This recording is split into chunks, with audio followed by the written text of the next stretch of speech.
Salut et bienvenue à toi sur cette chaîne que j'ai décidé d'appeler Mes Inspiralutions, le carnet d'une quarantenaire passionnée. Alors viens, je t'explique. Je me présente, je m'appelle Ludivine, j'ai 44 ans et ma tête est un tourbillon incessant de, envie, de projets, de créer. Les journées sont pas assez remplies. Donc moi, qu'est-ce qui me motive, qu'est-ce qui m'anime? C'est, déjà de créer, donc Heu, je cours, entre autres, et aussi j'aime tricoter. Donc en fait, ce sont des sujets avec lesquels, j'aimerais, créer, heu, l'occasion de t'inspirer, d'échanger. Ça fait plus de 5 ans que je couds maintenant. Au début, j'ai commencé à coudre, j'avais envie de créer des choses, zéro déchet. J'étais dans ma période, zéro déchet, zéro plastique.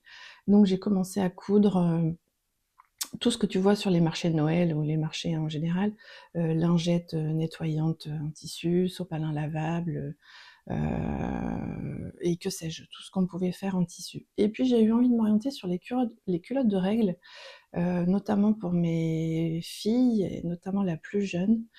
J'étais à la recherche de culottes de règles qui soient, fun pour, les ados, quand tu as 13 ans et que les culottes de règles, c'est que, déjà c'est flippant d'avoir ces règles et ensuite, les culottes de règles sont noires, j'avais envie d'avoir des imprimés, un peu rigolos. Donc j'étais partie sur ça. J'avais même envie à l'époque de lancer ma marque.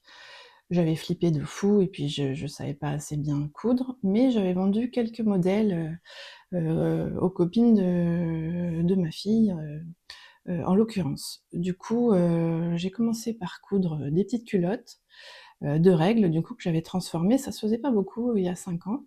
Donc j'étais contente de ce projet, mais à part, le bénéfice de me lancer dans la couture, ça n'a pas vraiment évolué. On a laissé tomber les culottes, on les a portées un long moment, mais en tout cas, ça n'a pas abouti, plus loin que ça. Et ensuite, je me suis lancée à la couture, quand on est arrivé dans la région, là, ici dans le 44. Mon mari, était en célibat géo, donc du coup, j'avais beaucoup de temps, solo avec ma fille à la maison.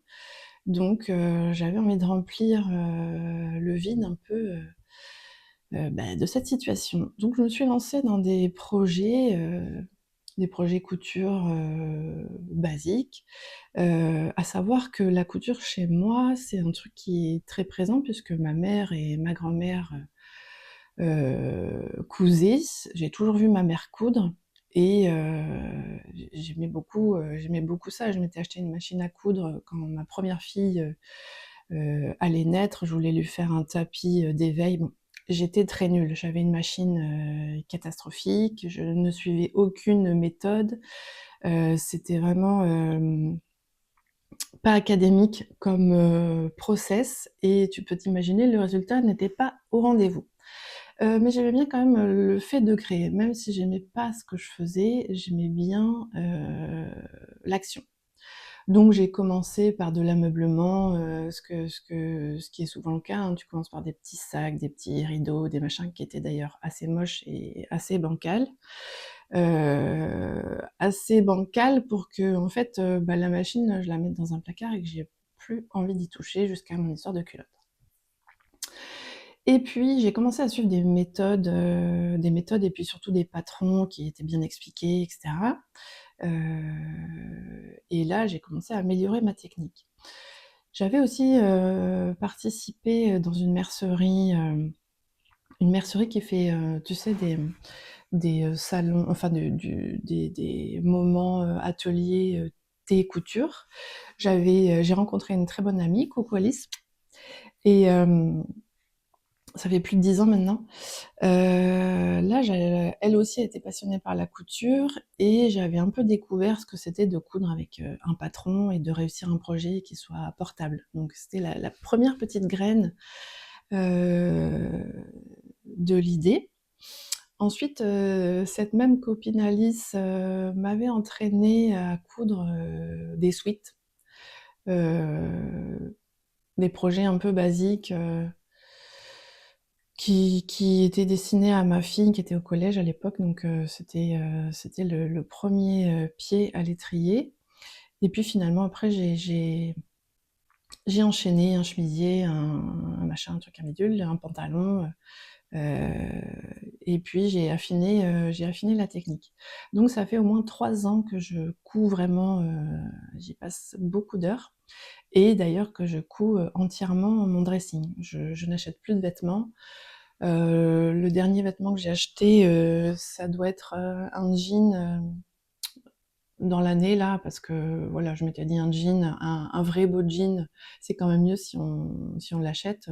Bon, c'est sûr qu'il y a la marque et tout ça, mais pour tout le reste, je te montrerai.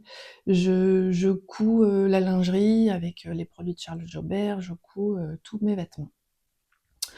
Ce que j'aime bien dans le fait de coudre, c'est, on en reparlera dans une vidéo dédiée, mais en fait, l'intérêt pour moi de coudre, c'est, bah, déjà d'avoir une relation différente avec, le shopping, le samedi, passer des heures, chercher, enfin tout ça, c'est un truc que j'ai plus du tout envie de faire et puis, je fais plutôt des vêtements, avec bah, les imprimés que j'ai envie, les modèles que j'ai envie, enfin la relation est complètement différente et puis aussi tu te rends compte qu'un vêtement qui vaut, 15 € chez je ne sais qui là, Zara ou H&M, pour, citer ceux-là, mais même, dans des grandes marques, tu te rends compte que 15 € ça tient pas la route en fait. Pour faire si je prends un manteau, je mets, j'en ai cousu maintenant, je sais pas, 4 ou 5. Pour faire un manteau, je mets environ 14 heures. Donc si on devait faire, le compte de combien ça coûte, tu peux être tranquille que ça correspondrait pas au prix auquel tu l'achètes, en magasin. Donc il y a une petite démarche écologique, dans cette histoire, ou en tout cas, sociale, d'avoir un vrai questionnement sur, bah, sur le vêtement, sur le temps que ça prend, les ressources qu'il faut et cetera. J'essaye d'acheter aussi des matières durables, des beaux lainages, des jolis cotons, enfin des belles matières qui sont durables. Parce que quand tu achètes un tissu, bah, de moyenne qualité, ça va, hein, c'est OK, hein, quand tu commences, tu vas pas acheter des matières de fou, et ton projet il est juste, il va terminer en serpillière. C'est clair qu'il faut doser. Mais, quand tu as passé 14 heures à coudre un manteau et que dès que tu sors, il prend 3 gouttes de pluie et il est tout bouloché, tu fais la bêtise qu'une fois et crois-moi, c'est du vécu. Donc voilà, il y a cette démarche, sur le long terme pour, la manière dont je réfléchis à mes vêtements et puis, crois-moi bien que quand tu mets 14 heures pour un manteau ou, je sais pas, là ça fait je suis sur un corset depuis, le début de la semaine, bah, ton dressing il déborde pas, hein. Faut avoir quand même du temps. C'est un coût, on va pas se mentir, puisque si tu achètes des belles matières, forcément on est sur, des coûts qui sont peut-être plus importants que ce qu'on mettrait en magasin. Donc le dressing, il est pas, débordant comme on peut le faire, quand, c'est juste du shopping, basique. Après, c'est mon point de vue et chacun, tout ce qui est fait, c'est OK, hein. Donc moi j'ai cette démarche-là parce que, j'aime bien aussi, transformer la matière. J'aime beaucoup, ça c'est vraiment quelque chose qui est intrinsèque chez moi, hem, ouais, voilà, tu as un grand panneau de tissu, un grand coupon et tu vas le transformer et ça va devenir quelque chose, un vêtement ou un pull, enfin un objet, et cette transformation-là, vraiment moi j'aime beaucoup. Donc je te reparlerai de la couture dans une prochaine vidéo, peut-être la prochaine d'ailleurs. Ça c'est mon loisir, vraiment, ultime et puis je me suis aussi prise d'amour pour le running. Hem, donc j'ai déjà couru 2 marathons, j'en prépare un troisième là pour, dans quelques mois en mai. J'y suis arrivée par hasard, hein, ça fait pas longtemps que je cours. J'avais couru il y a une dizaine d'années, puis j'avais complètement arrêté, j'avais des problèmes de dos, enfin, je courais plus du tout. Je m'y suis remise vraiment il y a environ 3 ans.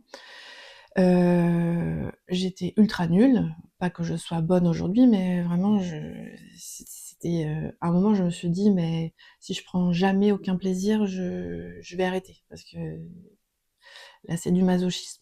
En fait bon, fallait persévérer.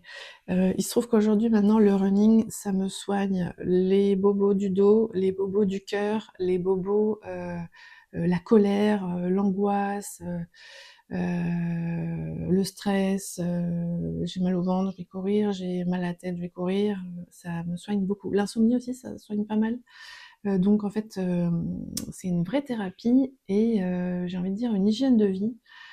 Parce que là, je suis en post-marathon, ça fait, 3 semaines, je crois, que j'ai couru mon dernier marathon et j'ai eu pas mal de travail admin à faire, derrière l'ordinateur et j'allais moins courir. J'étais en post-marathon, je suis en repos, en récup et du coup, je me suis aperçue qu'en étant derrière l'ordinateur comme ça, et en allant plus courir 3 fois par semaine comme j'ai l'habitude de faire en prépa, enfin c'est même 4 fois, beh, tu vois, j'ai toutes les tensions qui se mettent ici, là, derrière, partout et bien ça, je me rappelais plus ce que ça faisait d'avoir aussi mal tout le temps.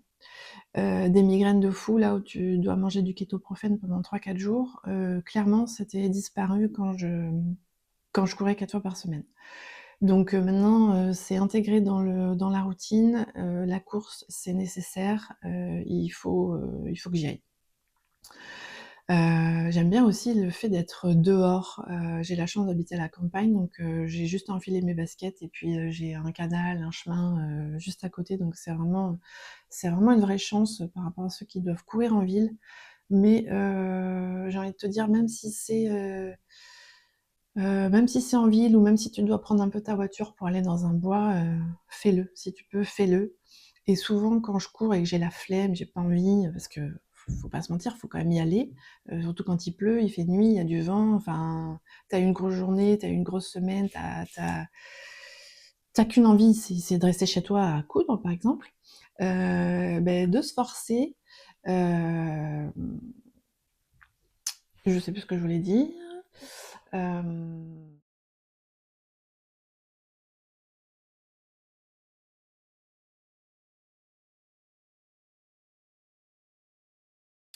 Oui, donc je disais que quand j'ai la flemme, vraiment, j'ai envie d'écouter mon mental et de rester en mode tranquille à la maison. Ben, je me rappelle que tout le monde ne peut pas courir et il y a des gens qui aimeraient, qui sont malades, qui peuvent pas ou quoi. Et des fois, je me dis, ben, fous-toi un coup de pied au cul, ma petite chérie, et on y va.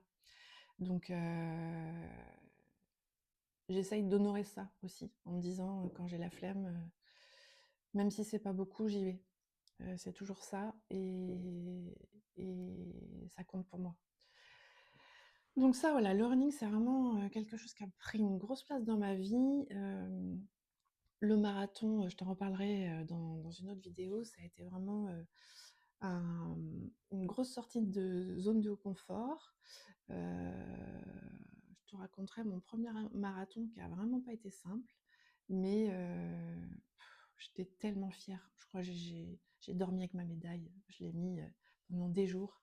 Donc vraiment, ça, j'étais hyper fière de l'avoir fait, même si mon chrono est complètement éclaté, j'étais hyper fière.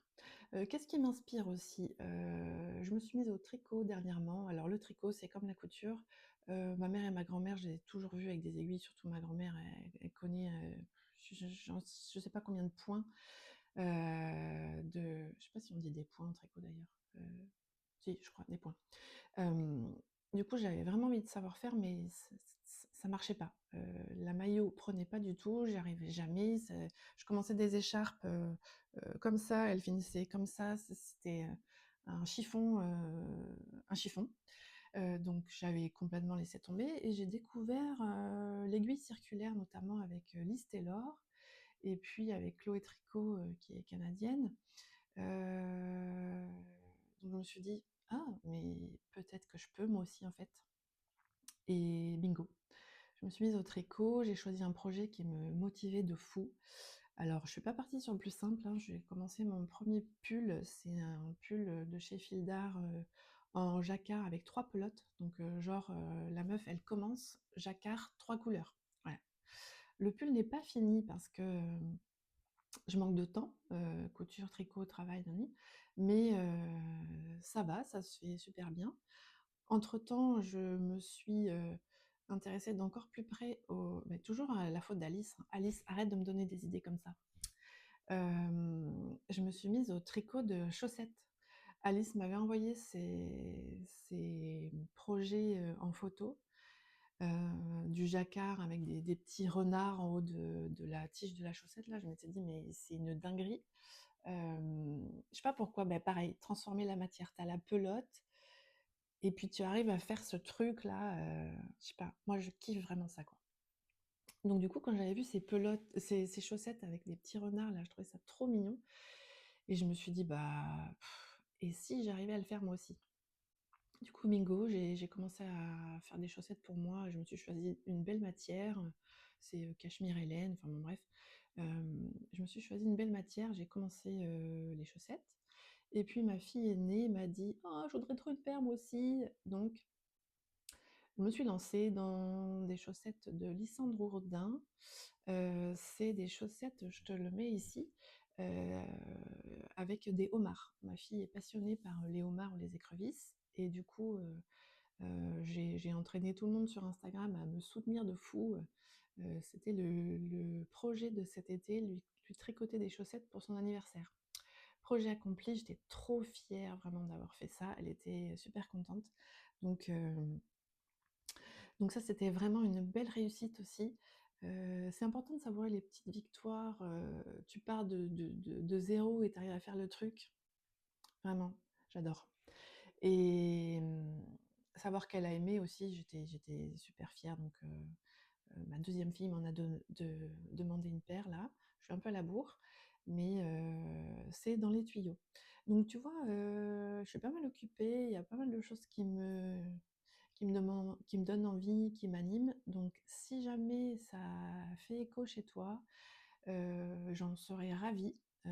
Tout ce que j'espère avec cette chaîne, en sortant quand même pas mal de ma zone de confort, parce que face cam et tout ça, tout le monde le dit, mais c'est vrai que pas super facile. Si jamais ça pouvait, te donner envie, d'échanger, de te motiver, le petit coup où tu te dis: «Beh, moi aussi», comme moi quand j'étais derrière Instagram ou comme moi à chaque fois qu'Alice me donne une idée à la noix. Heu, Si toi aussi ça peut déclencher chez toi, un tout petit peu de fierté que je ressens, je serais, super contente. Donc n'hésite pas à suivre, mes prochaines vidéos. J'aborderai tous ces thèmes, par thématique en fait. Et puis, j'espère t'entraîner dans le truc. Donc je vais pas te faire le coup aujourd'hui, lâche-moi des j'aime, abonne-toi, nani nana. Mais en vrai, si tu le fais, ça sera super encourageant. Donc merci, merci aussi de ta bienveillance. Je vais essayer de pas faire trop de montage, ni trop de chichi. J'ai envie que cette chaîne, elle soit un peu naturelle. Bon, bien sûr, j'ai du make-up et cetera, mais j'ai pas envie de passer des heures à faire du montage ou donc ça va être un peu, peut-être pas trop académique, mais voilà. Donc je t'invite à revenir dès la prochaine vidéo et puis d'ici là, je t'embrasse.